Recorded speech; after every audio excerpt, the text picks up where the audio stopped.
जय प्रभु यीशु।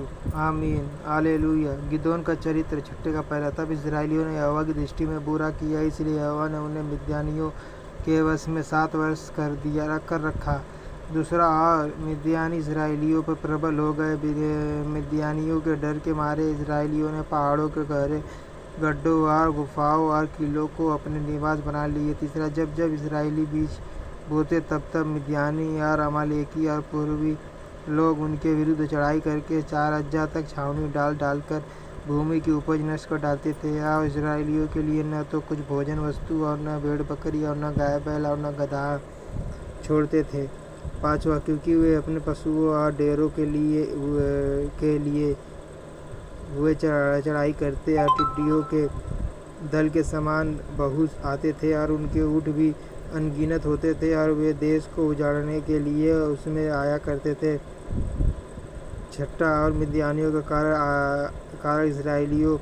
इसराइली बड़ी दुर्दशा में पड़ गए। तब इसराइलियों ने यहोवा की दुहाई दी।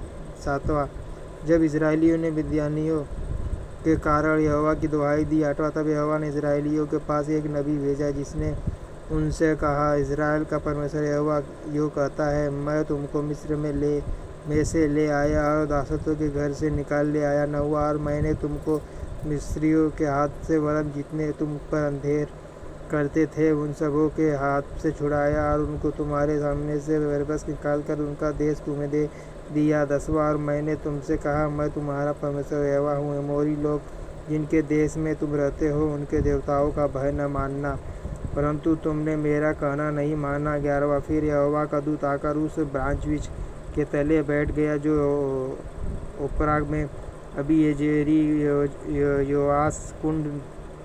योआस का था, और इसका पुत्र गिदोन एक दाखरस के कुंड में गेहूँ इसलिए झाड़ रहा था कि उसे मिद्यानियों से छिपा रखे। 12वां, उसको यहोवा के दूत ने दर्शन देकर कहा, हे सूरवीर सूरमा, यहोवा तेरे संग है।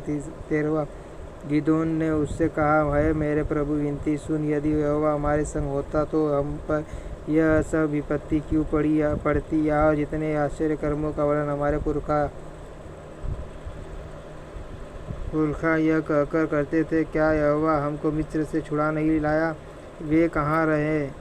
अब तो यहोवा ने हमको त्याग दिया और मिद्यानियों के हाथ कर दिया है। 14वां, तब यहोवा ने उस पर दृष्टि करके कहा, अपनी इसी शक्ति पर जा और तू इसराइलियों को मिद्यानियों के हाथ से छुड़ाएगा।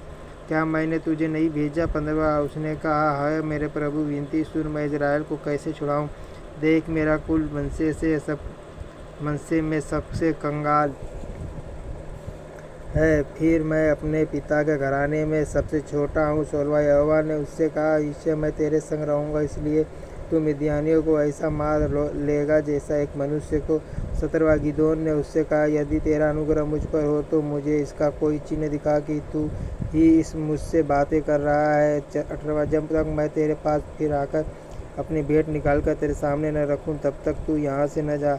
उसने कहा, मैं तेरे लौटने तक ठहरा रहूँगा। 19वां, तब गिदोन ने जाकर बकरी का एक बच्चा और एक एपा मैदे की अख़मीरी रोटियाँ तैयार किए। तब मांस तो टोकरी में और जूस को तसले में रखकर बाज बीज के तले उसके पास ले जाकर दिया। विश्व परमेश्वर के दूत ने उससे कहा, मांस और अख़मीरी रोटियों को लेकर इस चट्टान पर रख दे और जूस को उड़ेल दे।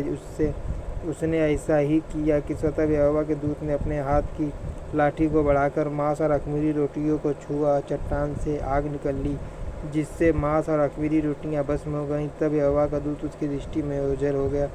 22वां, जब गिदोन ने जान लिया कि वह यहोवा का दूत था, तब गिदोन कहने लगा, हाय प्रभु यहोवा, मैंने तो यहोवा के दूत को साक्षात देखा है। 23वां, यहोवा ने उससे कहा, तुझे शांति मिले, मत डर, तू न मरेगा। 24वां, तब गिदोन ने कहा, यहोवा की एक वेदी बनाकर उसका नाम यहोवा शालोम रखा।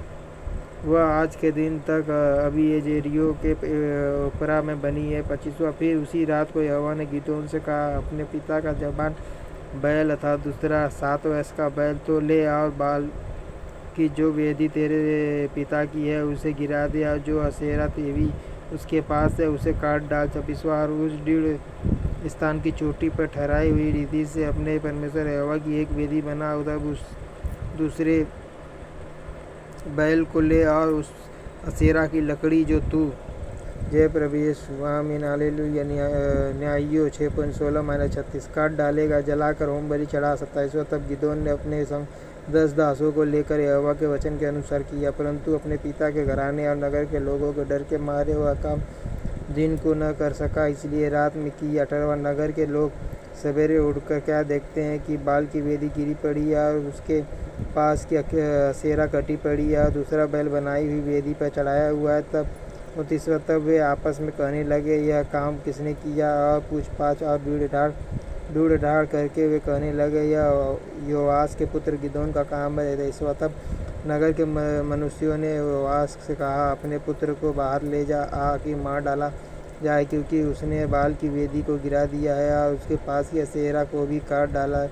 21वां योआस ने उन सबों से जो उसके सामने खड़े हुए थे कहा, क्या तुम बाल के लिए वाद विवाद करोगे? क्या तुम उसे बचाओगे? जो कोई उसके लिए वाद विवाद करे वह मार डाला जाएगा। सवेरे तक ठहरे रहो, तब तक यदि वह परमेश्वर हो तो जिसने उसकी वेदी गिराई है उससे आप ही अपना वाद विवाद करे।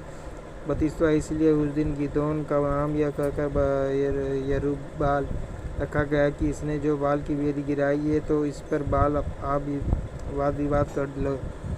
33वां इसके बाद सब मिद्यानी और अमालेकी और पूर्वी इकट्ठे हुए और पार आकर इजराइल की तराई में डेरे डाले। 34वां तब यहोवा का आत्मा गिदोन में समाया और उसने नरसिंगा फूंका। तब अबीएजेरी उसकी सुनने के लिए इकट्ठे हुए। 35वां फिर उसने समस्त मनसे के पास अपने दूत भेजे और वे भी उसके समीप इकट्ठा हुए। और उसने आशेर, जबूलून और नप्ताली के पास भी दूत भेजे, जब वे भी उससे मिलने को चले आए। 36वां तब गिदोन ने परमेश्वर से कहा, यदि तू अपने वचन के अनुसार इजराइल को मेरे द्वारा प्रभु यीशु। आमीन हालेलुया। न्यायियों 6:37-7:14 छुड़ाएगा। 7वां जो सुन, मैं एक भेड़ी की ऊन खलिहान में रखूँगा और यदि ओस केवल उस ऊन पर पड़े और उसे छोड़ सारी भूमि सूखी रह जाए तो मैं जान लूँगा कि तू अपने वचन के अनुसार इजराइल को मेरे द्वारा छुड़ाएगा।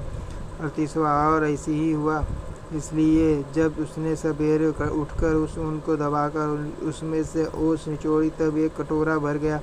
39वां फिर गिदोन ने परमेश्वर से कहा, यदि मैं एक बार फिर कहूँ तो तेरा क्रोध मुझ पर न भड़के, मैं इस ऊन से एक बार और भी तेरी परीक्षा करूँ, अर्थात केवल ऊन की सूखी रहे और उस सारी भूमि पर ओस पड़े। 40वां उस रात को परमेश्वर ने ऐसा ही किया, अर्थात केवल ऊन ही सूखी रह गई और सारी भूमि पर ओस पड़ी। जय प्रभु यीशु। आमीन hallelujah hallelujah hallelujah hallelujah hallelujah.